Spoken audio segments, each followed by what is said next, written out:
The security monitors cast their pale blue glow across my desk at 2:47 in the morning. I'm Marcus, and I've been the night watchman at Greenvale Funeral Home for 11 years. Most people think my job is about protecting the building from break-ins or vandalism, but the truth is simpler.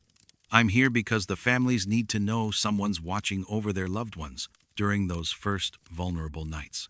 It's a comfort thing, mostly. The dead don't need guarding, but the living need to believe they're being cared for. My rounds take me through the viewing rooms, the preparation areas, and the chapel every 2 hours.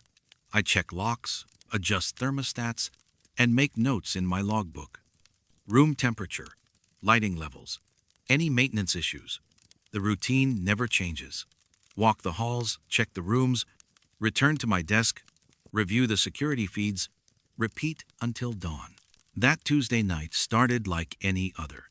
I'd settled into my chair with a thermos of coffee and the crossword puzzle from Sunday's paper. I always saved them for the slow nights. The monitors showed empty hallways, still viewing rooms, everything exactly as it should be. Mrs. Chen was in viewing room 2, Mr. Rodriguez in room 4. Both services were scheduled for Thursday. Normal, quiet, peaceful. Then I noticed something odd on monitor 3. Viewing room 2, Mrs. Chen's room, showed a slight shadow moving near the casket. I squinted at the grainy black and white image, thinking maybe it was a trick of the light or a moth flying too close to the camera. But the shadow seemed to linger, hovering just above the closed casket like someone was leaning over it. I grabbed my flashlight and headed down the hall. My footsteps echoed in the quiet corridor, each step deliberate and measured. When I pushed open the door to viewing room 2, everything appeared normal. The casket sat exactly where we'd placed it, surrounded by flower arrangements from the family. The room smelled of lilies and furniture polish. But something felt wrong. The air was colder than it should have been, and there was a faint sound I couldn't quite identify, like fabric rustling, or perhaps someone breathing very softly. I swept my flashlight beam across the room, checking the corners, behind the curtains, even under the guest chairs. Nothing. I returned to my desk and rewound the security footage. There it was again, that shadow moving above the casket at exactly 2:47. I watched it over and over, frame by frame, trying to make sense of what I was seeing. The shadow appeared for maybe 30 seconds, then faded away. Over the next few hours, I found myself checking that monitor more frequently than usual. At 4:15, the shadow returned. This time it seemed larger, more defined, as if someone was standing directly beside the casket. I made another trip to viewing room 2, but again found nothing unusual. When I came back to review the footage, I noticed something that made my hands shake as I adjusted the monitor controls. The casket lid, which I knew had been securely closed, appeared to be slightly raised along one edge. Just a crack, barely visible, but definitely there on the recording. As I watched, the lid seemed to lower back into position, settling with what must have been an almost inaudible click. I called Mr. Henley, the funeral director, even though it was barely 5 in the morning.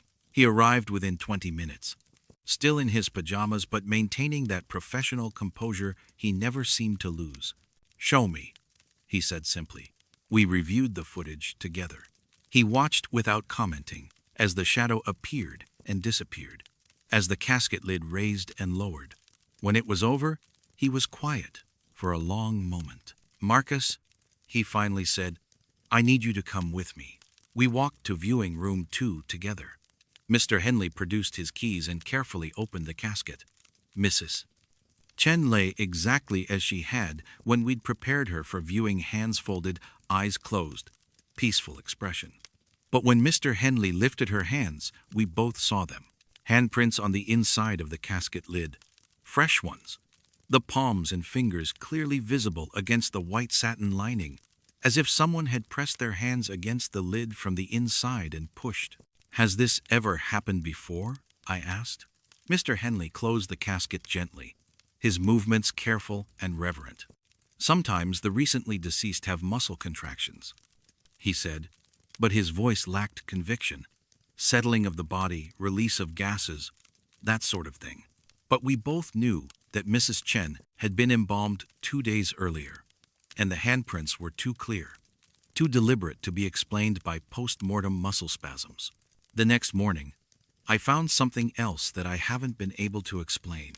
When I was doing my final walkthrough before the day shift arrived, I noticed marks on the interior glass of Viewing Room 2's observation window, the large window that families use to view the casket from the hallway during private moments. More handprints, but these were pressed against the glass from the inside of the room, as if someone had been standing in the viewing room, looking out at the hallway, trying to get the attention of anyone who might be passing by. The prints were at exactly the right height for someone of Mrs. Chen's stature. I've been thinking about that night for weeks now. I still do my rounds, still check the monitors, still maintain my professional routine. But I find myself paying closer attention to the shadows in the corners of those screens. And sometimes, late at night, when the building settles and the heating system clicks on, I wonder if the people we're caring for are trying to tell us something we're not ready to hear.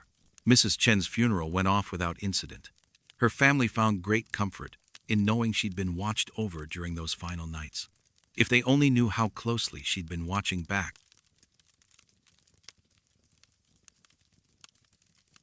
Some graves just won't stay put. My name is Chen, and I've been groundskeeper at Riverside Cemetery for 23 years. I've seen headstones crack from frost, monuments topple in storms, and plots shift from settling earth. But I've never seen anything like what happens in Section 23, Plot B. Every Tuesday morning, when I fire up the riding mower and make my weekly rounds through the cemetery, I pass by Plot 23B. And every Tuesday morning, the headstone has moved 3 inches to the left from where I straightened it the week before. At first, I thought it was vandalism. Kids playing pranks, maybe, or someone with a grudge against the deceased. The headstone itself is unremarkable gray granite. Simple inscription: Margaret Holloway, beloved wife, 1923 to 1978. Nothing controversial, nothing that would attract troublemakers. But there are no footprints around the grave, no tire marks from vehicles, no evidence that anyone has been disturbing the site. The grass grows undisturbed right up to the base of the stone. When I check the security logs, the cameras show nothing unusual during the night hours. Still, every week, the stone moves. I started marking its position with small stakes pushed into the ground, invisible to visitors but clear reference points for me. Tuesday after Tuesday, I'd find the headstone shifted exactly 3 inches to the left of those markers. Not 2 inches, not 4, always 3, as precise as if someone were measuring with a ruler. After 6 months of this routine, I decided to research the plot. Cemetery records going back decades are kept in the main office, filed in heavy ledger books that smell of dust and old paper. I spent an afternoon going through the burial records for Section 23. That's when I found the problem. Plot 23B had been sold twice. The first sale was recorded in 1978, when Margaret Holloway was buried there, following her death from cancer. Her husband Robert purchased the plot and the adjoining space, planning to be buried beside her when his time came.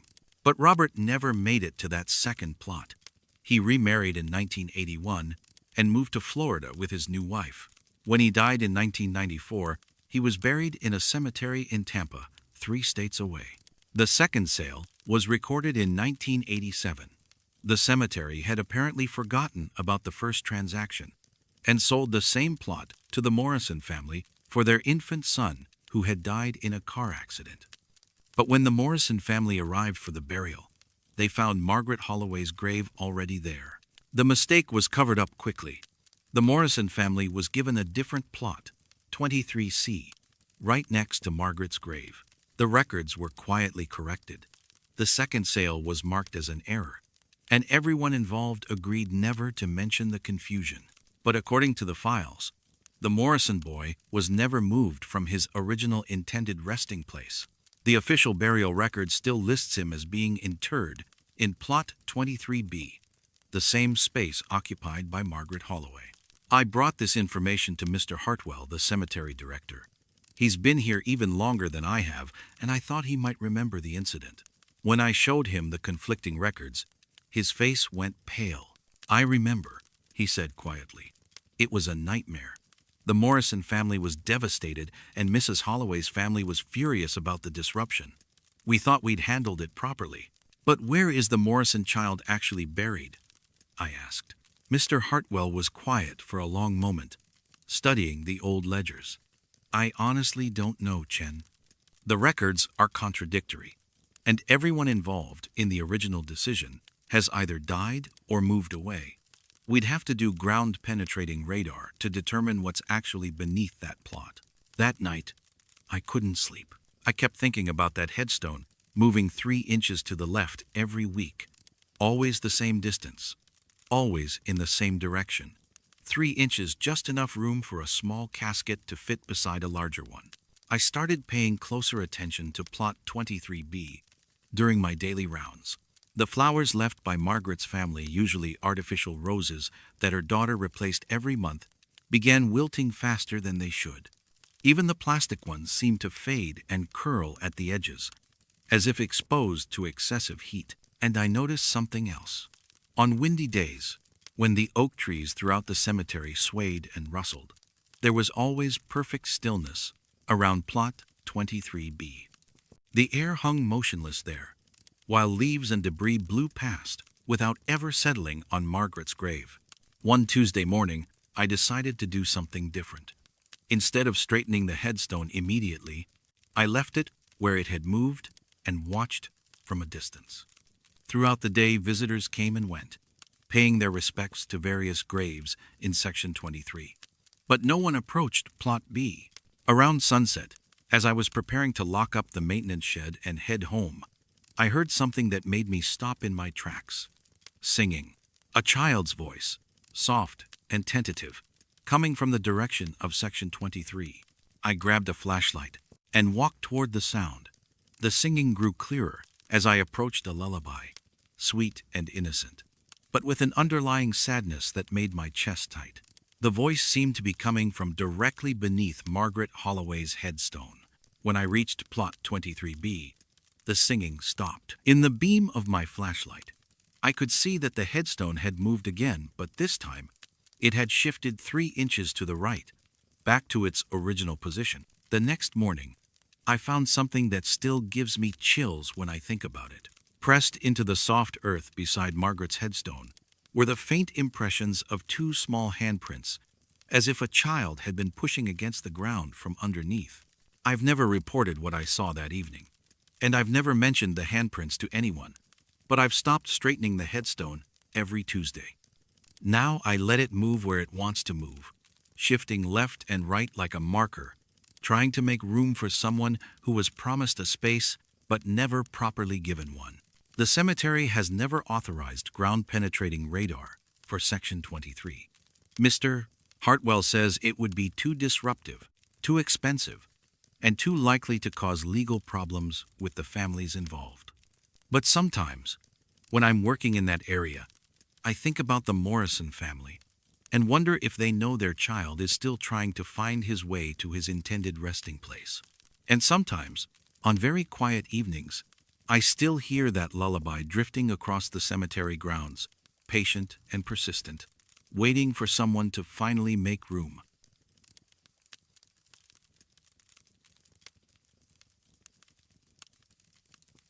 Love doesn't end with the last breath, but sometimes it should. I'm Director Walsh, and I've overseen thousands of funeral services in my 30 years at Evergreen Memorial. I've seen grief in every form, from stoic acceptance to wailing despair, and I've learned to recognize the subtle signs that tell me when someone isn't ready to let go. Mrs. Eleanor Hartman worried me from the moment she walked into my office. Her husband, Thomas, had died suddenly of a heart attack while working in their garden. 73 years old, married for 51 years, no children, no close relatives. Eleanor was soft-spoken and composed during our initial consultation, but there was something in her eyes that suggested she hadn't fully accepted the reality of her situation. "I want the casket sealed," she told me firmly. Thomas wouldn't want people staring at him. He was a private man. This wasn't unusual. Many families prefer closed casket services, and our staff is always prepared to accommodate such requests. We arranged for a lovely mahogany casket with brass handles, exactly what Thomas would have wanted, according to his wife's description. The service was scheduled for Thursday morning. Eleanor arrived 2 hours early, dressed in her best black dress with a small pearl brooch at her throat. She took a seat in the front row and simply waited, her hands folded in her lap, her eyes fixed on the closed casket. As the other attendees began arriving, neighbors, co-workers, members of their church congregation, I noticed that Eleanor never acknowledged them.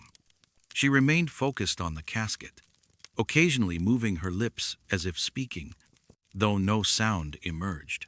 During the service itself, while Pastor Matthews delivered his eulogy and the organist played Thomas's favorite hymns, Eleanor continued her silent conversation with the sealed casket.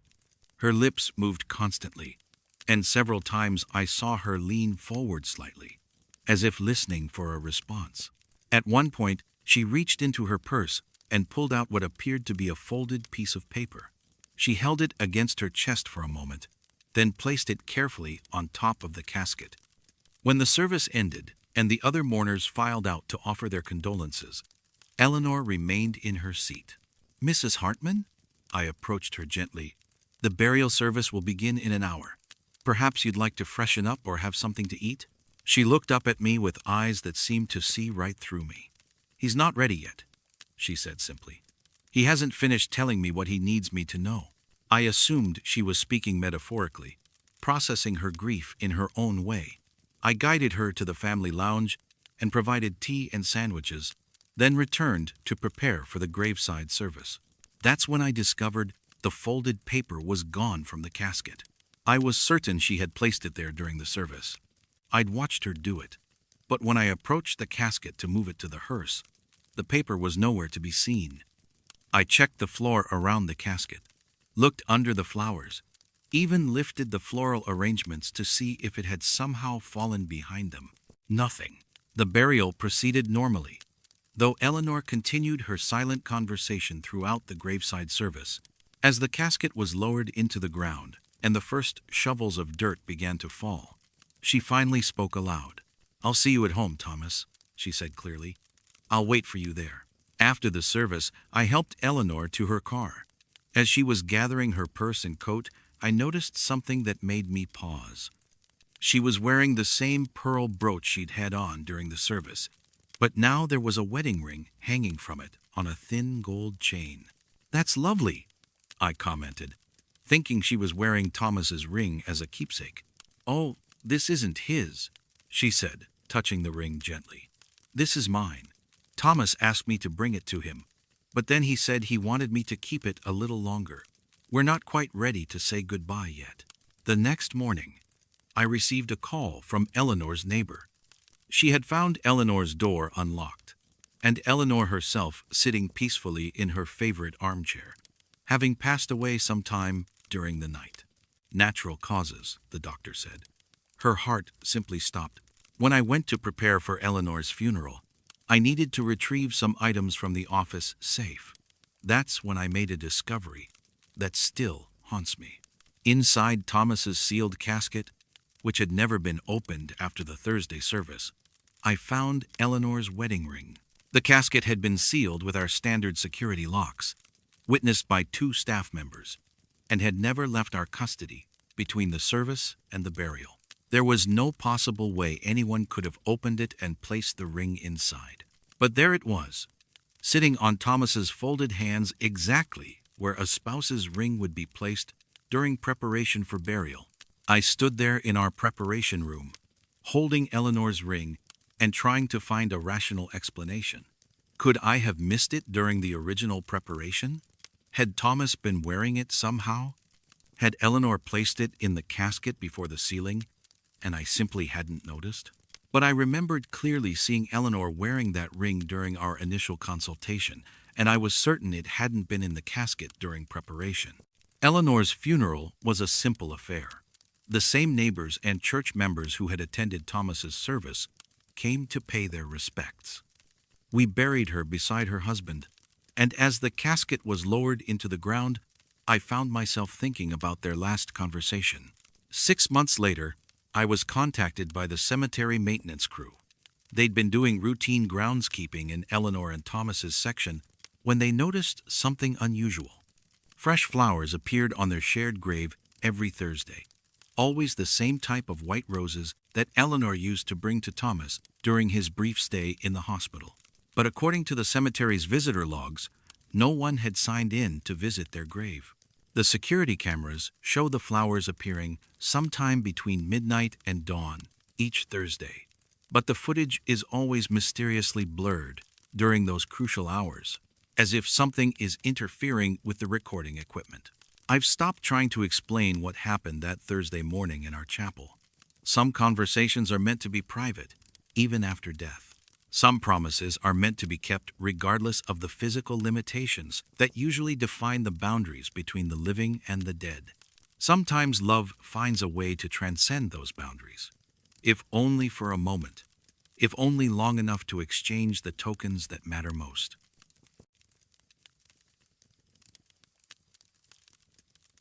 Death is supposed to be the end of loneliness, but sometimes it's just the beginning. I'm Rita, and I've been an embalmer at Morrison Family Mortuary for 16 years. I've prepared bodies in every condition you can imagine, from peaceful natural deaths to traumatic accidents. And I've learned to approach each case with professional detachment and personal compassion. Our facility has 8 refrigeration units in the preparation area, each one maintained at exactly 38 degrees Fahrenheit. They're commercial-grade units, the same kind used in hospital morgues, with digital temperature controls and backup systems. In all my years here, I've never had a single malfunction. Until I started noticing the pattern in Bay 7.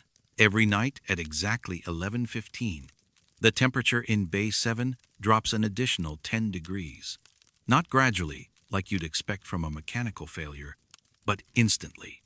The digital display goes from 38 to 28 in the span of a few seconds, then holds steady at that temperature until dawn. At first, I thought it was a faulty thermostat or a problem with the cooling unit. I called our maintenance contractor, and he spent an entire afternoon checking the electrical connections, replacing sensors, and running diagnostic tests. Everything checked out perfectly. The unit was functioning exactly as designed. But the temperature drops continued. I started keeping detailed logs, recording which bodies were in which units and noting any unusual temperature fluctuations. That's when I discovered the correlation that made me question everything I thought I knew about my profession. The temperature drops in Bay 7 only occurred when we were storing individuals who had died alone. Not just people who were physically alone when they passed. People who had lived alone, with no family, no close friends, no one to mourn their passing or claim their bodies. The county cases, the indigent burials, the forgotten elderly who died in nursing homes without visitors. Mrs. Patterson, 87, found in her apartment 3 days after suffering a stroke. Temperature drop at 11:15 sharp. Mr. Rodriguez, 64, homeless veteran who died in the hospital emergency room with no known relatives. Bay 7 plunged to 28 degrees right on schedule. Sarah Chen, 43, single woman who died in a car accident. No emergency contacts in her phone. No one who called to inquire about funeral arrangements. Same temperature drop, same precise timing. But when we had families in the other bays, people with grieving relatives and planned funeral services, 2 Bay 7 maintained its normal temperature all night long. I mentioned this to Dr. Henley, the funeral director, but he dismissed it as coincidence. Equipment acts up sometimes, Rita. Don't read too much into it. But I couldn't let it go. There was something about the precision of the timing and the consistency of the pattern that suggested this wasn't random mechanical failure. It felt intentional, purposeful, as if someone or something was trying to preserve these forgotten souls just a little longer than necessary.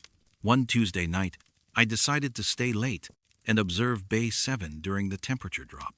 We had Mr. Franklin in storage there, 91 years old, died of pneumonia, no living relatives, scheduled for a county burial on Thursday morning. I positioned myself at the monitoring station where I could see the digital display clearly. At 11:14, the temperature held steady at 38 degrees.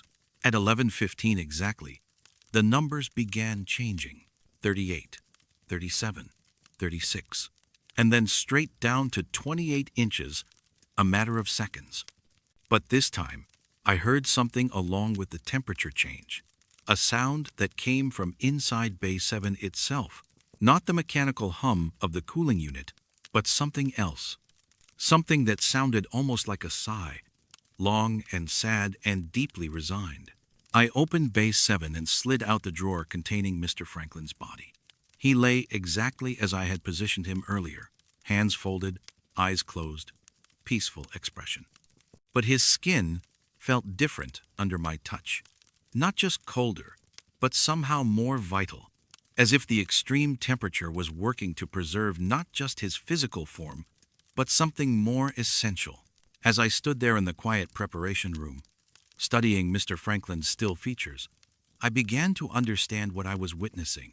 These people had spent their final years isolated and forgotten. They had died without anyone holding their hand, without final words of love or comfort, without the basic human dignity of being mourned. And now, even in death, they faced the same abandonment, rushed processing, minimal service, burial in unmarked graves, with no one present to witness their final journey.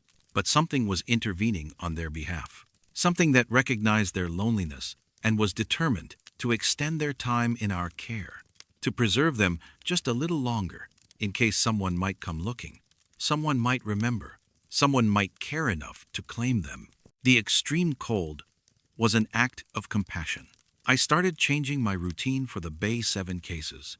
Instead of the standard preparation timeline, I began spending additional time with these solitary souls. I would talk to them as I worked, telling them about the weather, about my family, about anything that might make them feel less alone during their stay with us. And I started advocating for them differently. Instead of processing them quickly for county burial, I would research more thoroughly, reaching out to distant relatives, contacting veterans organizations, posting notices in community newsletters. Sometimes I found connections: a distant nephew, a former neighbor, someone who remembered them and wanted to ensure they were properly honored. The temperature drops in Bay 7 became less frequent after I started these efforts. Not because the equipment was fixed, but because fewer of our cases were truly alone. The intensive outreach meant that most bodies were claimed and prepared for proper funeral services within a day or two of arrival. But occasionally, we still received someone who lived and died in complete isolation. And on those nights, at exactly 11:15, Bay 7 drops to 28 degrees, preserving them with extra care until morning. I've come to think of it as a guardian angel for the forgotten, someone who recognizes that every life deserves to be remembered, every death deserves to be mourned, and every soul deserves a little extra time to find their way to dignity. Last month we had Mrs. Thompson, 95, who died alone in a nursing home. No visitors, no contacts, no one to claim her body. Bay 7 dropped to 28 degrees right on schedule. But the next morning, I received a call from a woman in Oregon who had been searching for her great-aunt for 20 years. She'd finally traced Mrs. Thompson to our city and was horrified to learn of her recent death. That afternoon, Mrs. Thompson was claimed by family, prepared with love and care, and given a proper funeral service with flowers and eulogies and tears from relatives who had been looking for her all along. The cold had preserved her just long enough for love to find its way home.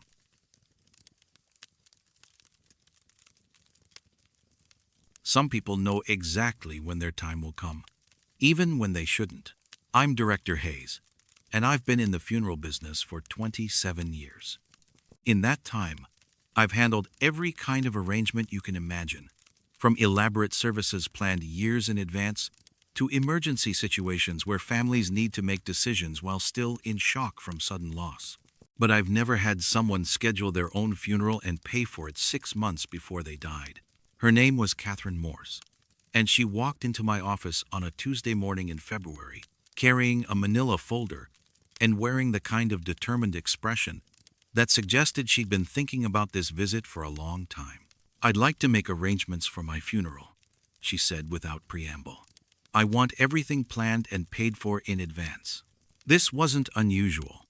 Many people, especially elderly clients, prefer to handle their final arrangements themselves rather than burden their families with decisions during a time of grief. I walked her through our standard pre-planning consultation, showing her casket options, discussing service preferences, explaining the various choices available for burial or cremation. Mrs. Morse was remarkably specific about what she wanted: a simple pine casket, a brief service at 11 in the morning, burial in Riverside Cemetery next to her husband who had died 8 years earlier. She wanted yellow roses. Thomas always brought me yellow roses on our anniversary, and she requested that Pastor Williams from Street Marks Episcopal perform the service. What made the consultation unusual was her timeline. "I'll need the service on August 15th, she told me, consulting a small calendar in her purse. "A Saturday morning would be perfect."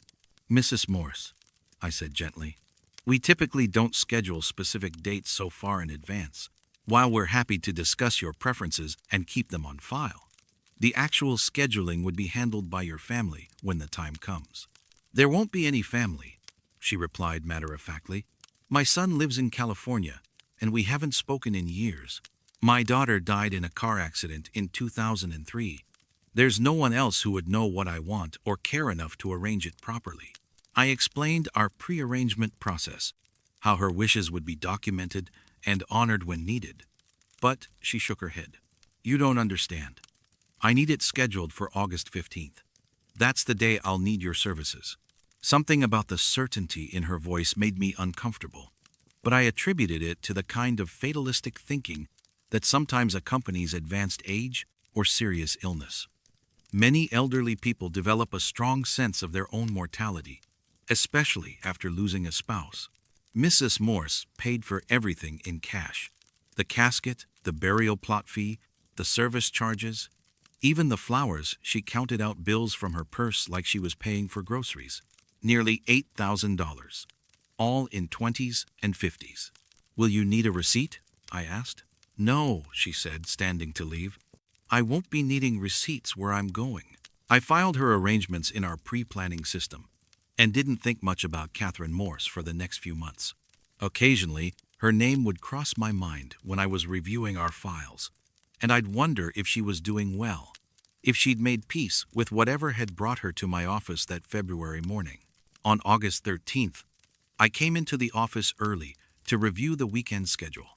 We had 2 services planned for Saturday: a memorial service for a young man who died in a motorcycle accident, and a graveside service for an elderly woman who'd passed away from cancer. That's when I saw it. The morning newspaper was folded on my desk, where my secretary always left it, and there on page 3 of the local section was Catherine Morse's obituary. Catherine Elizabeth Morse, age 74, passed away peacefully at her home on August 13th. Services will be held at Hayes Memorial Chapel on Saturday, August 15th at 11 a.m., with burial to follow at Riverside Cemetery. My hands started shaking as I read the details. Every single element of the obituary matched exactly what she had requested 6 months earlier. The time, the date, the location, even the request for yellow roses in lieu of other flowers. But the obituary had been submitted 3 days before her death. I called the newspaper immediately, asking to speak to whoever handled the obituary submissions. The clerk who answered was helpful, but confused by my questions. The Morse obituary? That was called in on Tuesday afternoon. Unusual situation. The woman insisted on providing all the details herself, including the death date. We typically don't accept obituaries until after the person has passed, but she was very persuasive, said she was terminally ill, and wanted to make sure everything was handled properly. "Who called it in?" I asked. Catherine Morse herself. Sweet lady, very organized. She even provided the name of the funeral home that would be handling arrangements. I hung up and immediately drove to Catherine's address, which I had on file from her pre-arrangement paperwork.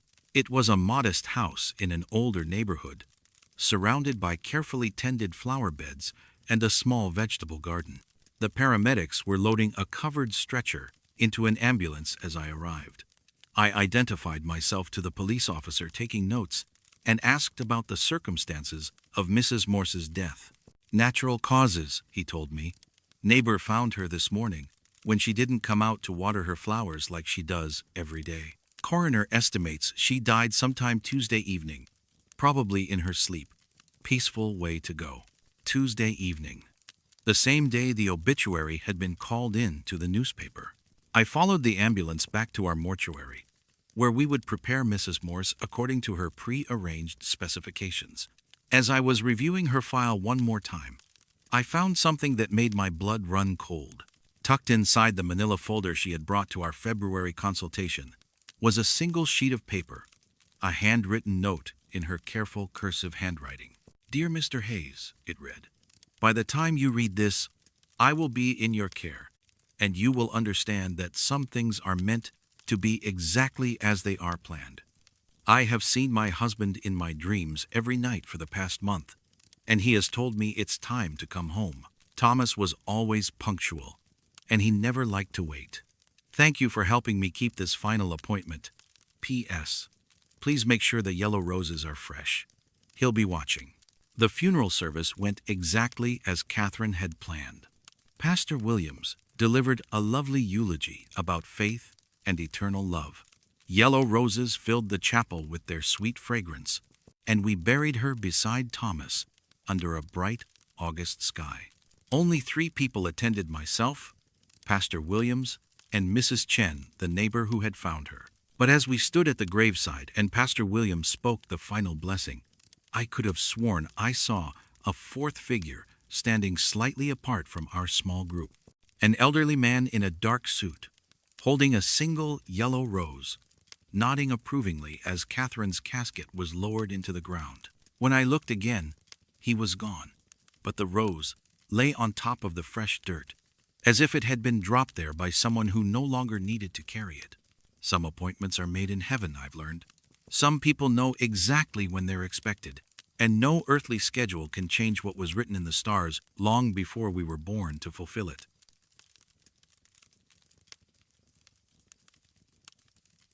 Some gardens bloom long after the gardener has gone to rest. I'm Lou, and I've been the caretaker at Willowbrook Cemetery for 19 years. I know every headstone, every tree, every inch of ground in these 43 acres. I can tell you which graves get fresh flowers every Sunday and which ones haven't been visited in decades.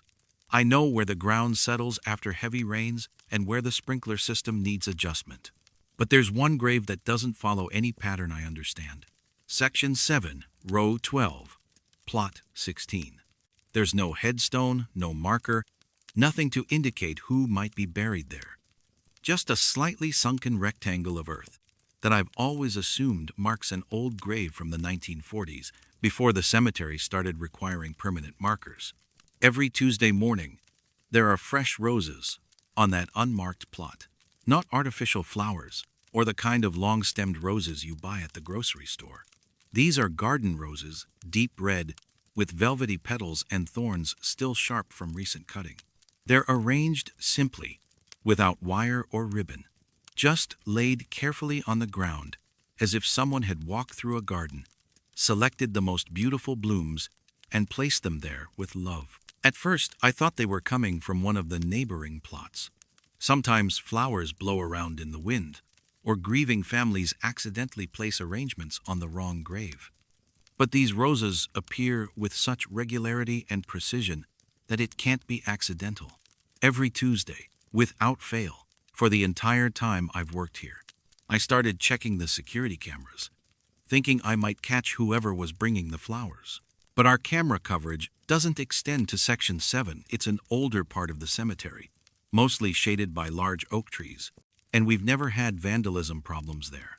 I decided to do some research in the cemetery's historical records. The filing system for graves from the 40s is less organized than our current database, but after spending several afternoons in the dusty basement office, I found references to Plot 16. The grave belongs to someone named Rose Kellerman, died 1947 at age 28. No next of kin listed, buried with county assistance. The file was thin, just a death certificate, a burial permit, and a note that no marker had been purchased. Rose Kellerman, a woman named Rose, receiving roses every week for more than 70 years. I became curious about who she had been, so I started researching her background at the local historical society. The librarian there, Mrs. Patterson, was helpful but warned me that records from the 40s could be incomplete. What we found was a small newspaper article from October 1947. Local woman dies in tragic accident. The article was brief. Rose Kellerman had been killed when she fell from a ladder while pruning roses in the garden behind the boarding house where she lived. She had been the unofficial caretaker of that garden, transforming what had been an overgrown lot into a showcase of beautiful flowers that neighbors admired throughout the growing season.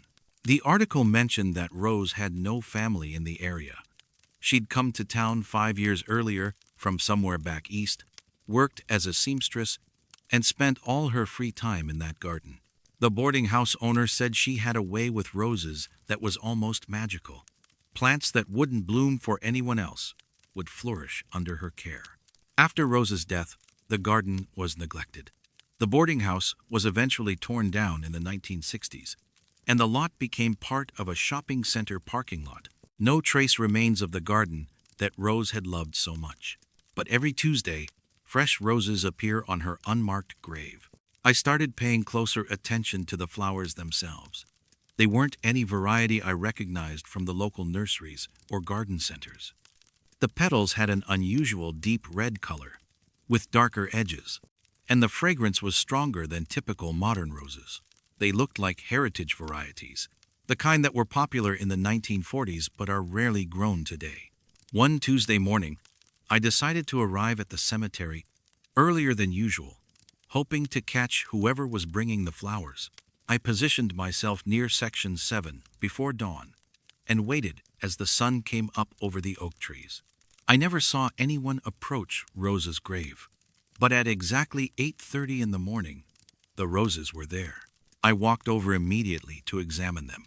The stems were freshly cut, still moist with dew, and the soil around them was undisturbed by footprints. The roses were placed in the exact center of the plot, arranged with the careful symmetry of someone who understood how flowers should be displayed. But here's what made me question everything I thought I knew about that cemetery. The roses were growing from stems that had been pushed into the earth, not laid on top of the ground like cut flowers, but planted as if someone expected them to take root and grow. And they were growing. Throughout the day, I watched as the roses seemed to become more vibrant, their petals opening further, their color deepening. By evening, they looked as if they had been growing there for weeks instead of hours. By the following Monday, the roses had withered and disappeared, leaving no trace in the soil. But Tuesday morning brought fresh ones, planted in exactly the same spot, beginning the cycle again. I decided to do something I'd never done before. I brought roses of my own to Rose's grave, a dozen red roses from the flower shop in town, the nicest ones they had. I placed them carefully beside the spot where the mysterious roses usually appeared. The next morning, my store-bought roses were gone. Not wilted, not blown away by wind, but completely vanished as if they had never been there. But the usual Tuesday roses were in place, growing from their planted stems, more beautiful than any flowers I'd ever seen. I got the message. Rose didn't need my flowers. She had her own. Over the years, I've tried to solve the mystery in practical ways. I've asked other longtime cemetery employees if they've ever seen anyone tending Rose's grave. I've contacted local garden clubs to see if anyone knows about heritage rose varieties that match the ones that appear every week. I've even had the soil tested to see if there's something unusual about the chemistry that might explain how cut flowers could take root so quickly. Nothing has provided answers. But I've stopped trying to solve it. Some mysteries are meant to remain mysteries. Some love is strong enough to transcend death, strong enough to keep a garden blooming decades after the gardener has been laid to rest. I've made sure that Rose's grave is always well maintained. I keep the grass trimmed short around plot 16, and I've installed a small irrigation line to make sure the soil stays properly moist. It's the least I can do for someone who brings such beauty to our cemetery week after week. Last month, I finally had a proper headstone made for Rose Kellerman. Simple gray granite with her name and dates, and below that a small engraving of a rose in full bloom. It seemed right that after 70+ years, she should have a permanent marker to match the permanent flowers she's been providing. The Tuesday after the headstone was installed, I found something different at Rose's grave. Along with the usual planted roses, there was a single perfect bloom laid across the top of the new headstone, as if someone were saying thank you. Some gardens never stop growing. Some love never stops blooming. And some caretakers never stop tending the beauty they created in life, no matter how many years have passed since they were called home.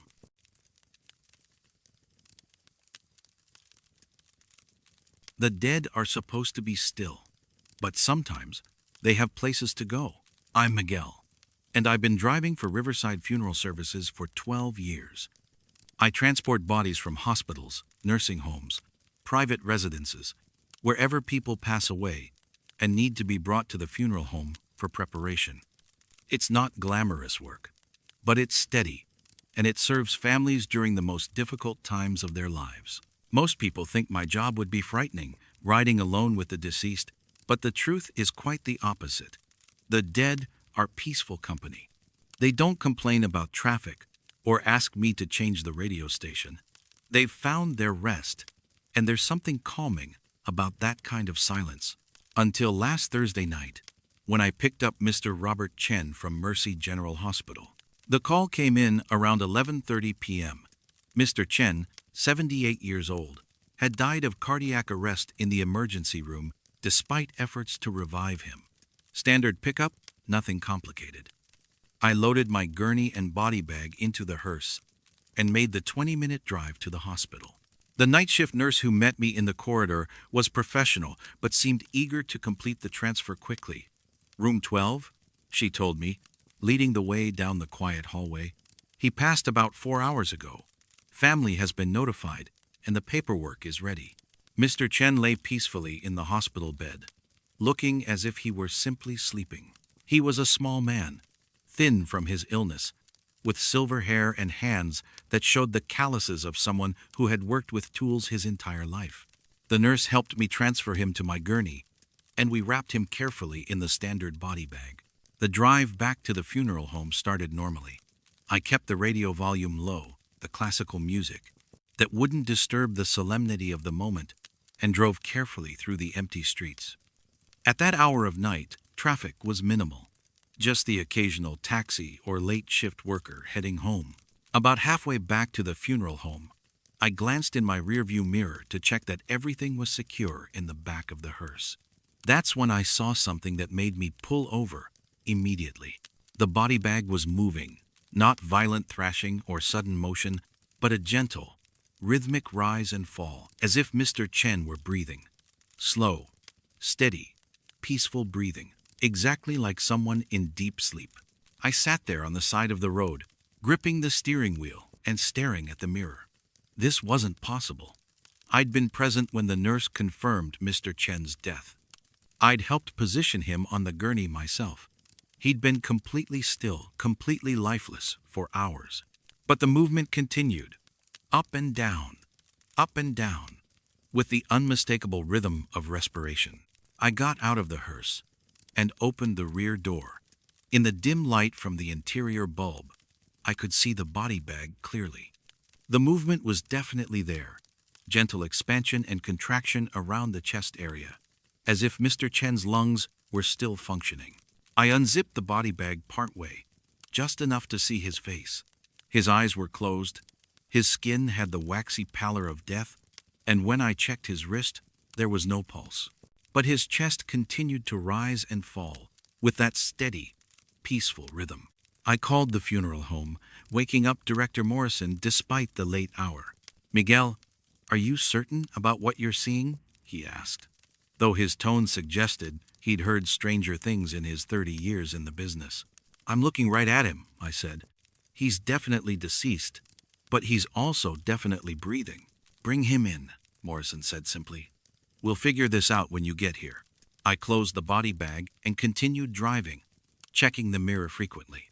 The breathing motion continued for the entire rest of the journey, never varying in pace, never stopping, as consistent as a metronome. When I arrived at the funeral home, Morrison was waiting with our night technician, James. Together, we transferred Mr. Chen to the preparation room and unzipped the body bag completely. The breathing stopped the moment we laid him on the preparation table. Not gradually, not with any final gasps or sighs, but instantly and completely, as if someone had simply turned off a switch.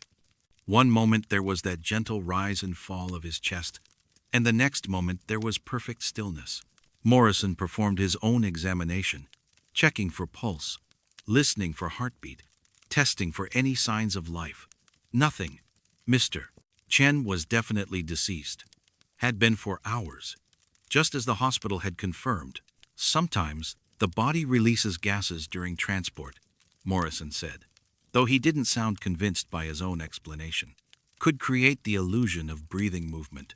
But James, who had 20 years of experience in body preparation, shook his head. "I've seen gas release, Mr. Morrison. This wasn't that. This was actual respiratory motion."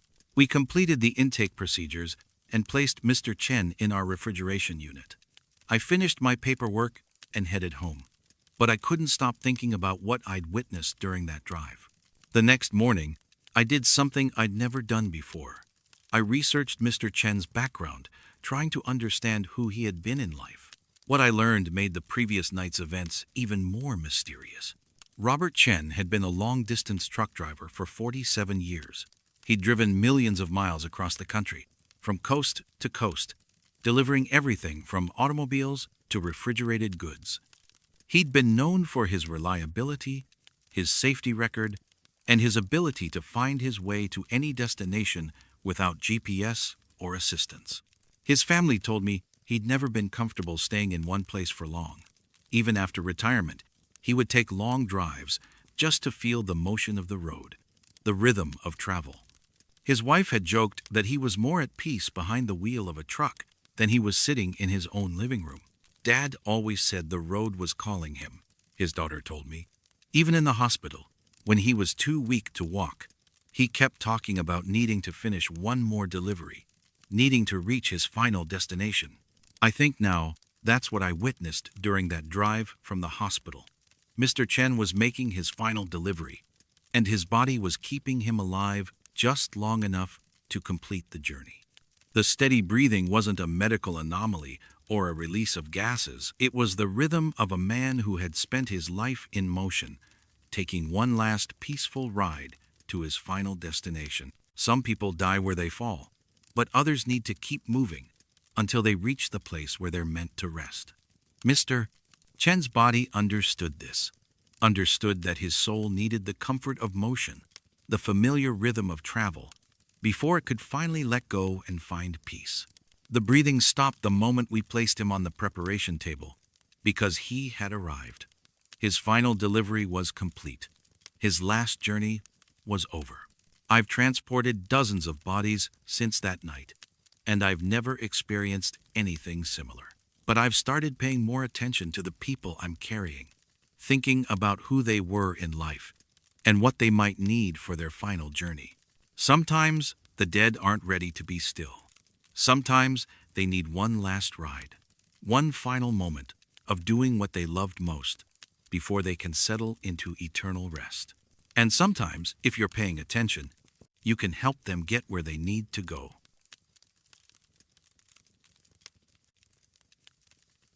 Some rooms remember what happened there long before they were what they are now. I'm Eve, and I've been working as a mortuary assistant at Greenfield Memorial for 8 years. I prepare bodies for viewing, assist with embalming, and maintain our preparation rooms. It's detailed work that requires respect, patience, and a steady hand. Most people couldn't handle being alone with the deceased for hours at a time, but I find it peaceful, except when I'm working in room 7. Our facility has 4 preparation rooms, each identical in layout and equipment. Stainless steel tables, overhead lighting, ventilation systems, and all the tools necessary for restoration and preparation. Rooms 1 through 6 function exactly as designed, but room 7 has always been different. The lights flicker whenever I work alone with elderly female bodies. Not random electrical issues or power surges, but a specific, almost rhythmic pulsing that starts the moment I begin preparation and continues until I move the body to another room. The fluorescent fixtures overhead dim and brighten in a slow, steady pattern, like someone breathing. At first, I assumed it was faulty wiring. Our building is old, and electrical problems wouldn't be unusual. I reported it to maintenance multiple times, and they've replaced bulbs, checked connections, and even rewired the entire lighting circuit. Everything tests normal, but the flickering continues. But only for certain cases. Only for women over 70. Only when I'm working alone. I started keeping notes, documenting which bodies triggered the phenomenon and which didn't. Mrs. Patterson, 83, died of pneumonia. Lights flickered continuously during her 2-hour preparation. Mr. Rodriguez, 79, cardiac arrest lights remained steady throughout the process. Mrs. Chen, 91, stroke flickering resumed immediately when I began working on her restoration. The pattern was undeniable. Something about elderly women in room 7 caused the lights to behave erratically. I mentioned this to Mr. Daniels, the funeral director, but he dismissed it as coincidence. Old buildings, old wiring, he said. Don't let your imagination run away with you, Eve. But it wasn't imagination. The flickering had a personality, an intentionality that felt almost like communication. Sometimes it would pause when I spoke aloud, explaining what I was doing as I worked. Sometimes it would intensify when I was struggling with a difficult restoration, as if someone were trying to help me see more clearly.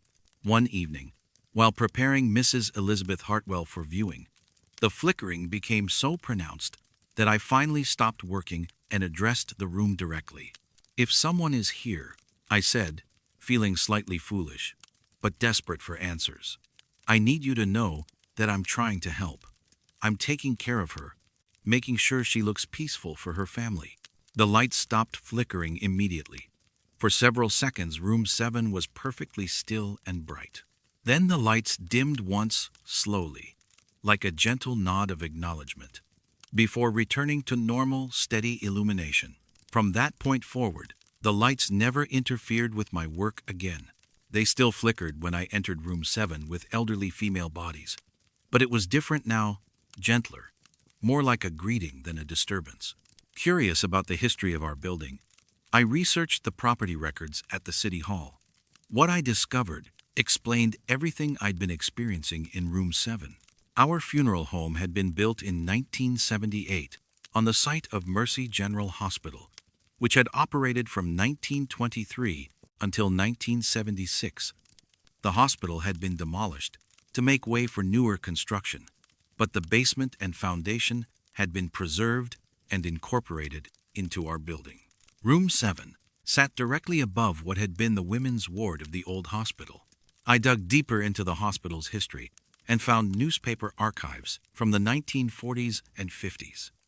Mercy General's women's ward had been supervised by a head nurse named Margaret O'Sullivan, who had worked there for 32 years until her retirement in 1968. According to the articles I found, Nurse O'Sullivan had been legendary for her dedication to patient care.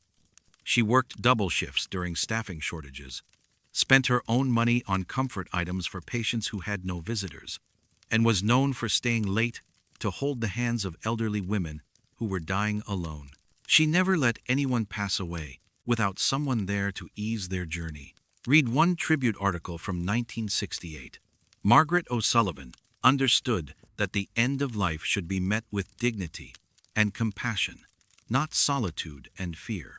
Nurse O'Sullivan had died in 1985, 7 years after our funeral home opened. She was 87 years old. I began to understand that the flickering lights in room 7 weren't a disturbance. They were a continuation of Nurse O'Sullivan's work. She was still supervising the women's ward, still making sure that elderly women received proper care during their most vulnerable moments. The lights were her way of monitoring my work, ensuring that I was treating these women with the respect and gentleness they deserved. I started talking to the lights as I worked in room 7, explaining my procedures and asking for guidance when I encountered difficult cases. The flickering became a comfortable presence, like having an experienced supervisor watching over my shoulder. Sometimes, when I was struggling with restoration work on trauma cases, the lights would flicker in a particular pattern that seemed to suggest adjustments to my technique. When I followed these suggestions, the results were always better than I could have achieved alone. One night, while preparing Mrs. Dorothy Banks, who had been 94 and had died after a long illness, the lights flickered more intensely than usual. I noticed that Mrs. Banks looked distressed, despite my careful work. Her mouth was turned down slightly. Her forehead creased, as if she were experiencing discomfort even in death. Following an impulse I couldn't explain, I gently adjusted Mrs. Banks's expression, smoothing her forehead and positioning her lips in a more peaceful configuration. As I worked, the lights flickered steadily, like encouraging nods from an experienced teacher. When I finished, Mrs. Banks looked serene and comfortable, ready for her family to remember her at peace. The lights dimmed once in what I'd learned to recognize as approval, then returned to normal. I've been working with Nurse O'Sullivan's presence in room 7 for 3 years now. She's taught me techniques for restoration that I never learned in school, shown me how to position bodies for maximum comfort and dignity, and helped me understand that my work is about more than just preparation. It's about ensuring that these women's final appearance reflects the peace they've earned after long lives of service to others. The other staff members still don't understand why I prefer working in room 7, why I volunteer for the cases that others find challenging. They think I'm being unnecessarily dramatic when I speak aloud to the empty room while I work. But room 7 isn't empty. It never has been. Nurse O'Sullivan is still there, still supervising the women's ward, still making sure that no elderly woman faces her final journey without someone who cares watching over her. Some vocations transcend death. Some caregivers never really retire. They just find new ways to continue the work they were called to do in life, ensuring that compassion and dignity never go out of style.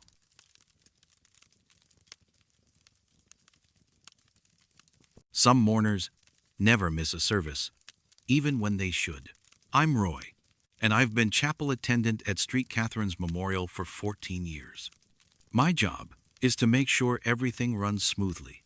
During funeral services, adjusting lighting, managing the sound system, helping families with seating arrangements, and maintaining the proper atmosphere of reverence and respect.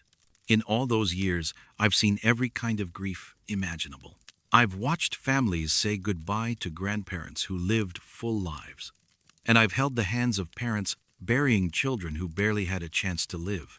I've learned to read the room, to anticipate when someone might need a tissue or a glass of water, to know when to offer comfort and when to simply stand aside and let sorrow run its course. But there's one mourner who has attended every single service I've overseen, and I have no idea who he is. He's an elderly man, probably in his 80s, always dressed in the same dark navy suit with a thin black tie. He sits in the back left pew, never directly behind the family, but close enough to show respect. He listens attentively to every eulogy, bows his head during prayers, and nods acknowledgement when the deceased is mentioned by name. At the end of each service, as families file out and friends offer their condolences, the elderly man simply disappears. Not dramatically, not in any supernatural way. He just quietly slips out, while everyone else is focused on comforting the grieving family. I first noticed him during Mrs. Henderson's service in 2009. Nothing unusual at the time. Funeral services often attract distant relatives or old friends that the family doesn't immediately recognize. But when he appeared at Mr. Rodriguez's service the following week, I started paying attention. The man attended Mr. Thompson's service, Mrs. Chen's memorial, little Sarah Morrison's funeral after the car accident, elderly Mr. Patel's celebration of life. He was there for every service, regardless of the deceased person's age, background, or cause of death. After 6 months of seeing him at every funeral, I decided to approach him. But every time I tried to speak with him after a service, he had already gone. I would scan the chapel as the final hymn was being sung, see him sitting respectfully in his usual spot, then turn away to help families gather their belongings. When I looked back, the pew would be empty. I started watching him more carefully during services. He never took a program, never signed the guest book, never approached the family to offer condolences. But he participated fully in the service itself, standing for hymns, responding to prayers, maintaining perfect funeral etiquette throughout. Most remarkably, he seemed to genuinely mourn each person we honored. I could see tears on his cheeks during particularly moving eulogies. Watch him dab his eyes with a white handkerchief when families shared memories of their loved ones. His grief appeared authentic, personal, as if he had known and cared for each person we were laying to rest. After 2 years of wondering, I decided to research our chapel's history, thinking perhaps the man was a former employee or longtime member of the congregation. Street. Catherine's had been serving the community since 1938, so there were decades of records to review. I found what I was looking for in the obituary files from 1983. Harold Fitzgerald, age 79, passed away peacefully at Mercy General Hospital. Harold served as chapel attendant at Street, Catherine's memorial for 41 years, helping families through their darkest hours with compassion and dignity. He is survived by no immediate family. Services will be held at Street Catherine's Chapel on Saturday, November 12th at 2 p.m. Harold Fitzgerald, the man who had held my job for 4 decades before I was even born. The obituary included a small photograph, a formal portrait of a younger Harold in a dark suit and thin tie, but unmistakably the same man I'd been seeing at our services for the past 2 years. I compared the photo to my memories of the elderly mourner. The same kind eyes, the same gentle demeanor, the same way of sitting with his hands folded respectfully in his lap. Harold Fitzgerald had been dead for 26 years, but he was still attending every funeral at Street Catherine's Chapel. I found Harold's employee records in our basement files. According to his supervisor's notes, he had been dedicated to his work beyond any reasonable expectation. He came in early, stayed late, and never missed a single service in 41 years. His personnel file included dozens of thank you notes from families who had been comforted by his kindness during their time of loss. Harold understands that a funeral service is sacred, wrote one supervisor in 1971. He treats every family as if they were his own, every deceased person as if they were a beloved friend. His presence brings peace to our chapel. The more I learned about Harold, the more I understood why he continued to attend our services. He had devoted his life to helping people through grief, and apparently death hadn't ended that calling. I stopped trying to approach him after I learned his identity. Instead, I began to appreciate having him there. Knowing that Harold was present gave me confidence, especially during difficult services where emotions ran high or technical problems threatened to disrupt the solemnity of the moment. During Mrs. Patterson's service, when the sound system failed just as her grandson was beginning his eulogy, I heard Harold's voice from the back pew. "Use the podium on the left, son. Your voice will carry just fine." The grandson moved to the alternate podium, delivered his tribute beautifully, and the service continued without further disruption. When the air conditioning malfunctioned during a July service that was already emotionally overwhelming, the chapel began to grow uncomfortably warm. I was struggling to decide whether to interrupt the service to address the problem when I heard Harold again. "Open the side windows, Roy. The cross breeze will help." I quietly opened the windows as suggested, and the natural airflow made the remainder of the service tolerable. Harold never offered advice about my personal life, or spoke to me directly about anything other than chapel operations. But his presence became a source of comfort and professional guidance that I came to depend on. Last month, we held the funeral service for Mrs. Dorothy Fitzgerald, a 91-year-old woman who had died peacefully in her sleep. During the service, I noticed Harold sitting in his usual pew, but something was different. His attention seemed more focused than usual, his grief more profound. After the service, as I was straightening the chapel for the next day, I found a single white rose on the pew where Harold had been sitting. Attached was a small note in careful handwriting. "Thank you for taking such good care of our chapel. It's time for me to rest now. H.F." I looked up Mrs. Dorothy Fitzgerald's obituary the next day. She had been Harold's wife, married to him for 57 years before his death in 1983. She had lived alone for 26 years, visiting his grave every Sunday, keeping fresh flowers on his headstone, and speaking to his spirit as if he were still beside her. Harold hasn't attended a service since Dorothy's funeral. His watch is over, his vigil complete. After 26 years of making sure every family received the care and respect they deserved, he's finally free to join the person he loved most. I still keep that white rose pressed between the pages of our chapel's service record book. Sometimes, during particularly difficult services, I take it out and remember that some callings are so strong they transcend death itself. And sometimes I think I can still hear Harold's voice in the quiet moments between hymns, reminding me that every service is sacred, every family deserves our best, and our work in helping people through grief is never really finished. It just gets passed from one generation of caretakers to the next.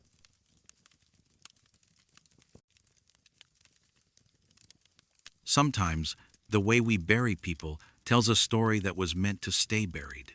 I'm Beck, and I've been installing monuments and headstones for Riverside Cemetery for 9 years. It's precise work, measuring plots, leveling foundations, setting granite and marble markers that need to last for generations. I take pride in making sure every memorial is perfectly positioned, properly anchored, and respectfully placed. Most people don't realize how much thought goes into headstone placement. There are regulations about size and spacing, requirements for drainage and accessibility, and traditions that go back centuries about which direction the markers should face. Generally, headstones face east, allowing the deceased to look toward the sunrise and, according to Christian tradition, to be ready to rise and face Christ at the resurrection. But in row 12 of section C, every headstone faces west. I first noticed this during a routine installation last spring. I was setting a new marker for Mrs.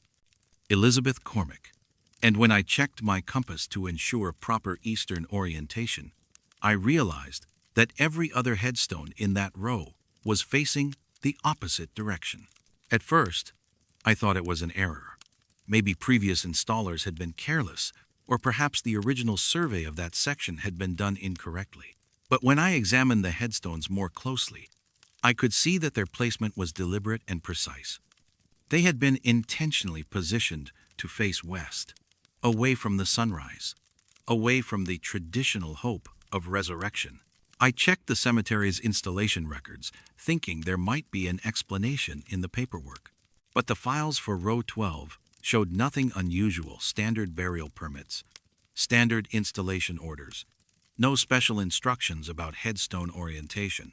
Curious about why this section might be different, I researched the burial dates on the headstones in row 12. All of them dated from 1952. All of them showed death dates within a 6-month period, from March through August of that year. 16 graves, all from the same year, all facing the wrong direction. I brought this to the attention of Mr. Henley, the cemetery director, thinking he might have historical knowledge about that section. When I showed him my measurements and photographs, his expression grew troubled. "I'll need to check the old records," he said. "Row 12 has always been complicated." 3 days later, Mr. Henley called me into his office. On his desk were several thick folders containing cemetery records from the 1950s, along with what appeared to be correspondence with the Catholic diocese from that period. "Beck," he said carefully, "what I'm about to tell you needs to stay confidential. This information could upset families if it became public knowledge." The files revealed that all 16 people buried in row 12 had died by suicide during the spring and summer of 1952. Car accidents that investigators deemed intentional, overdoses of sleeping pills, hangings in basements and barns, drownings in nearby Willow Creek where strong swimmers had somehow failed to save themselves. According to Catholic doctrine of that era, people who died by suicide could not be buried in consecrated ground with their headstones facing east toward the resurrection. They were considered to have committed mortal sin, and their eternal souls were believed to be in jeopardy. But the families had been devastated by both the deaths and the religious rejection. They had pleaded with the cemetery and the diocese to allow proper burial, arguing that their loved ones had been sick, not sinful, and deserved compassion rather than condemnation. The compromise had been row 12. The deceased would be buried in the cemetery, in consecrated ground, but their headstones would face west, away from the sunrise, away from the traditional hope of salvation, as a permanent reminder of the Church's judgment about the manner of their deaths. It was a different time, Mr. Henley explained. Mental health wasn't understood the way it is now. Depression was seen as a spiritual failing rather than a medical condition. The Church was trying to uphold doctrine while still showing mercy to the families. I studied the burial records more carefully. The names and dates painted a picture of a community in crisis during 1952. James Morrison, 23, found in his car with the engine running in a closed garage. Mary Catherine Sullivan, 41, discovered in Willow Creek, wearing her Sunday dress and church shoes. Robert Chen, 58, hanging from the rafters of his tool shed. But it was the pattern of dates that truly disturbed me. The deaths hadn't occurred randomly throughout those 6 months. They had clustered in groups of 2 or 3, separated by a few weeks, as if each suicide had triggered others in a devastating chain reaction. After learning this history, I began paying closer attention to row 12 during my regular maintenance visits. The grass grew differently there, thicker and darker, as if the soil were unusually fertile. Flowers left by visitors seemed to last longer than normal, remaining fresh for weeks instead of days. And there were always visitors, not family members or friends of the deceased. Most of those people had died decades ago. But strangers who came to row 12 specifically, people who would walk directly to those west-facing headstones and stand quietly for long periods. I started recognizing some of the regular visitors. A young woman who came every Tuesday morning and sat beside Robert Chen's grave. An elderly man who brought fresh flowers to Mary Catherine Sullivan's headstone every Sunday after church. A middle-aged couple who held hands while standing at James Morrison's grave, speaking in quiet voices I couldn't hear. One day, I worked up the courage to approach the young woman who visited Robert Chen's grave. She was sitting on the grass beside his headstone, reading aloud from what appeared to be a journal. "Excuse me," I said gently. "I hope you don't mind me asking, but did you know Mr. Chen?" She looked up at me with eyes that seemed much older than her years. "Not personally," she said, "but I understand what he was going through. Sometimes I come here to talk to people who know what it feels like when living becomes too difficult to bear." "You come here to talk to people who understand? Depression doesn't end when someone dies," she said simply. "The pain they felt, the desperation that drove them to this choice, that becomes part of the place where they rest. But so does the peace they finally found. Sometimes, when I'm struggling, I can feel that peace here." It reminds me that the pain is temporary, but the peace can be permanent if I'm patient enough to wait for it. Over the following months, I learned that Row 12 had become an unofficial support network for people struggling with thoughts of suicide. Word had spread quietly through online forums and support groups that these 16 graves offered a unique form of comfort to those facing similar darkness. The visitors weren't mourning the dead, they were learning from them. They came to understand that depression and desperation were not spiritual failings, but human conditions that deserved compassion rather than judgment. They found solace in knowing that others had faced the same battles, and that even in death, those people could offer guidance and hope. But what struck me most was how the headstones themselves seemed to be part of this healing process. Their Western orientation, originally intended as a mark of judgment and exclusion, had become something else entirely. Instead of facing away from hope, they were facing toward the sunset, toward the end of difficult days, toward the promise that even the darkest periods eventually give way to rest. Last month, the Catholic diocese approached the cemetery about correcting the orientation of the headstones in Row 12. Church doctrine had evolved significantly since 1952, and mental health was now understood as a medical rather than spiritual issue. The diocese wanted to turn the headstones to face east, to symbolically welcome these souls back into the full embrace of the church. But when Mr. Henley consulted with some of the regular visitors to Row 12, they asked him to leave the headstones as they were. The Western orientation had taken on new meaning, not as a symbol of exclusion, but as a reminder that sometimes the most broken people become sources of strength for others who are struggling. The headstones stay facing west, toward the sunset, toward the end of pain and the beginning of peace. And people continue to come to Row 12, seeking comfort from 16 souls who learned that sometimes the bravest thing you can do is keep living long enough to discover that the darkness eventually gives way to light. I've learned something important from working in Row 12. The way we bury people does tell a story, but that story can change over time. What began as judgment can become compassion. What started as exclusion can become community. And what was meant to mark failure can transform into a source of hope for those who need it most. Some memorials serve the living more than the dead. And sometimes, the most powerful healing comes from understanding that even our darkest moments can eventually become sources of light for others walking through similar shadows.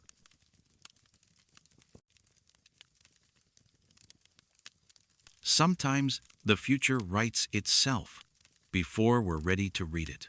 I'm Director Reeves, and I've been managing Oakwood Memorial Chapel for 18 years. I handle everything from initial family consultations to final burial arrangements, and I pride myself on maintaining detailed records and staying organized. In this business, careful documentation isn't just good practice. It's essential for serving families with the respect and precision they deserve during their most difficult times. Last Tuesday morning, I discovered something in my desk that shouldn't have been there. A leather-bound notebook, about the size of a paperback book, with a burgundy cover and pages that looked aged around the edges. I found it in my bottom desk drawer, tucked behind some old files I rarely access. I had no memory of putting it there, and it didn't look like anything from our standard office supplies. When I opened the notebook, I found pages of handwritten funeral arrangements. Not our standard forms or printed documents, but detailed plans, written in careful cursive handwriting that I didn't recognize. The first entry was dated 6 months in the future. Margaret Thompson, age 87, died peacefully February 14th, 2025, at Riverside Nursing Home. Family requests traditional service, with viewing on Friday, February 16th, burial at Greenwood Cemetery beside her late husband Robert. Yellow roses, closed casket, Pastor Williams officiating. Pallbearers, grandsons Michael, David, and James Thompson, along with neighbor Harold Chen. I knew Margaret Thompson. She was a healthy, active woman who still lived independently and volunteered at the local library 3 days a week. There was no reason to think she would need our services anytime soon, let alone on the specific date mentioned in the notebook. But the level of detail in the entry was remarkable. It included preferences. I would never have guessed Margaret's favorite flowers, her relationship with Pastor Williams, even the names of grandsons I'd never met. It read like arrangements made by someone who knew her intimately. I flipped through more pages, finding entry after entry for people who were very much alive. Harold Chen, scheduled to die in March from complications following surgery. Mrs. Patricia Davis, apparently destined to pass away in April after a brief illness. Robert Morrison, listed for a service in May following a heart attack. Each entry was detailed and specific, including information about family members, service preferences, and burial instructions that seemed too accurate to be speculation or fiction. I closed the notebook and tried to find rational explanations. Maybe it was some kind of planning exercise left behind by a previous employee. Maybe someone was playing an elaborate prank. Maybe I was looking at research notes for a novel or creative writing project. But the handwriting looked old-fashioned, and the paper had a weight and texture that suggested age. This wasn't something created recently on modern paper with a contemporary pen. I decided to research the notebook's origins by checking our office history. Oakwood Memorial had been in operation since 1948, and employee records going back decades were stored in our basement files. After hours of searching through personnel documents, I found a reference that made my hands shake as I held the notebook. From 1951 to 1979, Oakwood Memorial had employed a funeral director named William Harrison Reeves, my grandfather, who had died when I was 12 years old. I had been named after him, though I'd grown up knowing very little about his work. My parents had rarely discussed his career, and most family stories focused on his personal life rather than his professional accomplishments. But according to his employment records, William Harrison Reeves had been known for his uncanny ability to anticipate families' needs and preferences. His personnel file included dozens of commendation letters from grateful families who marveled at how perfectly he had understood their wishes, even when they hadn't clearly communicated them. William seems to know what families want before they know it themselves, wrote one supervisor in 1967. His arrangements are always exactly right, as if he can see into people's hearts and understand what would bring them the most comfort.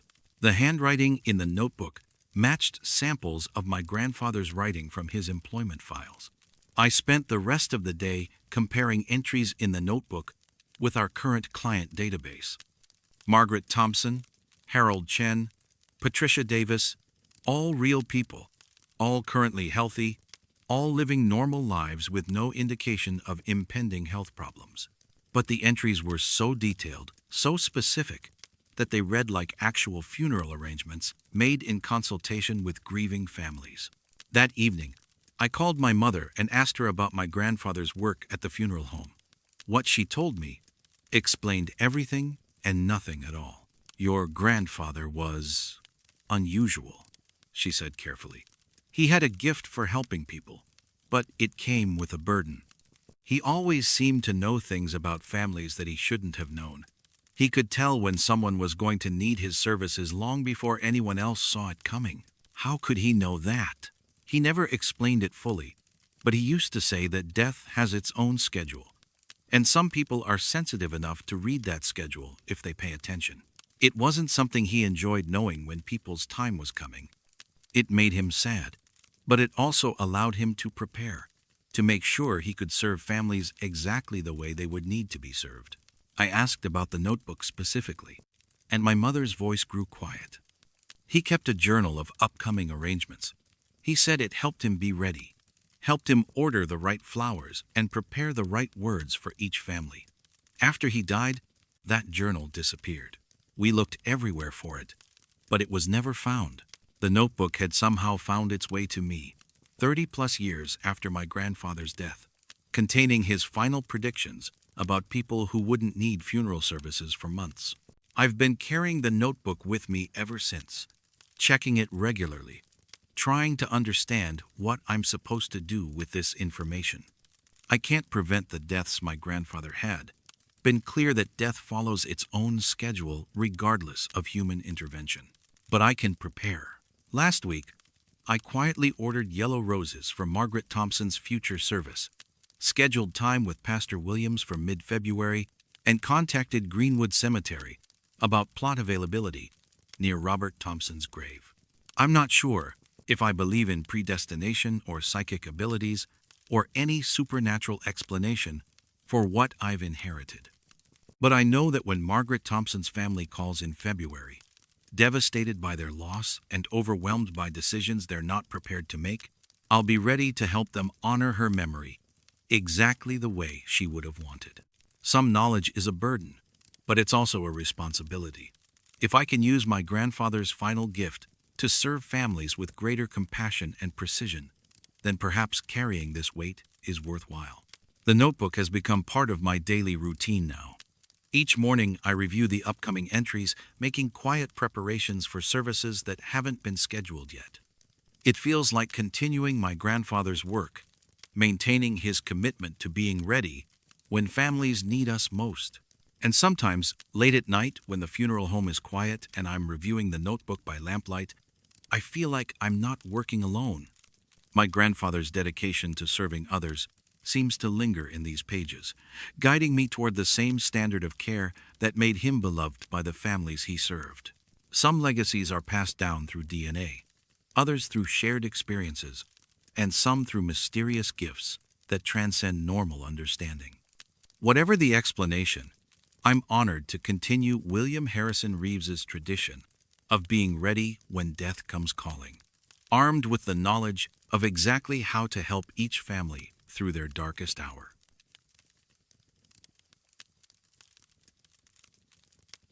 The earth remembers what we've asked it to hold. I'm Frank, and I've been digging graves at Hillcrest Cemetery for 21 years. It's honest work that requires respect for both the living and the dead. Every grave I dig becomes someone's final resting place, and I take that responsibility seriously. Precise measurements, straight walls, proper depth. The families deserve nothing less than perfection.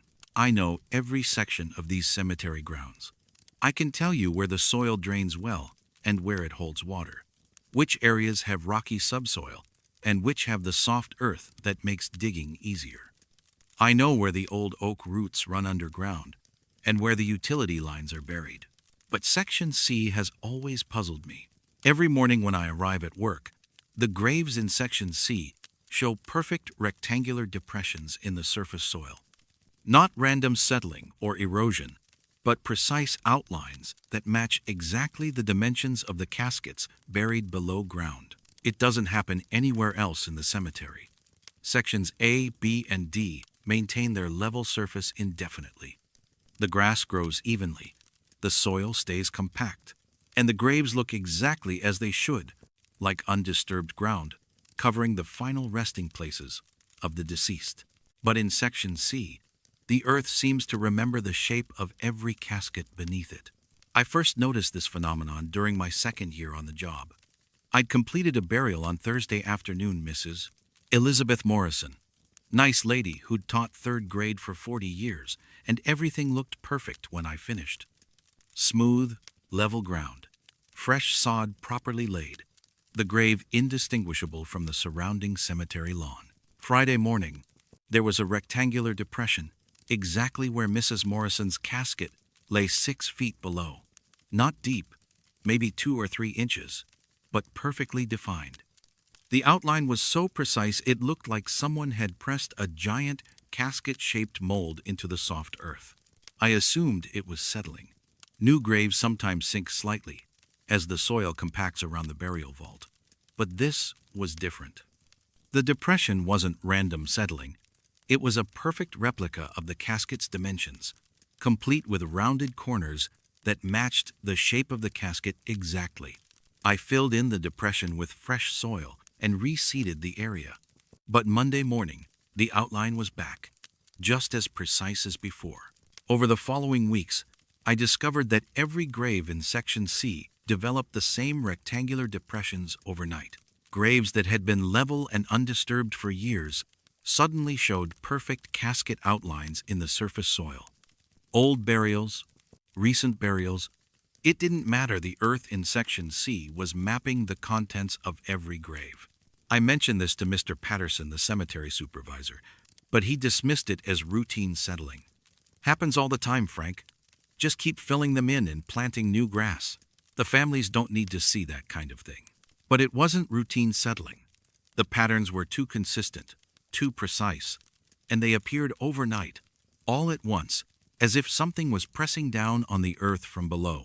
I started documenting the phenomenon, taking photographs and measurements to track the patterns. What I discovered was even more unsettling than I'd initially realized. The depressions weren't just outlining current graves. They were revealing burials that weren't in our official records. In the northeast corner of Section C, I found depression outlines for 5 additional graves that didn't correspond to any headstones or burial permits in our files. The shapes were smaller than standard adult caskets, child-sized rectangles that suggested burials from an earlier era.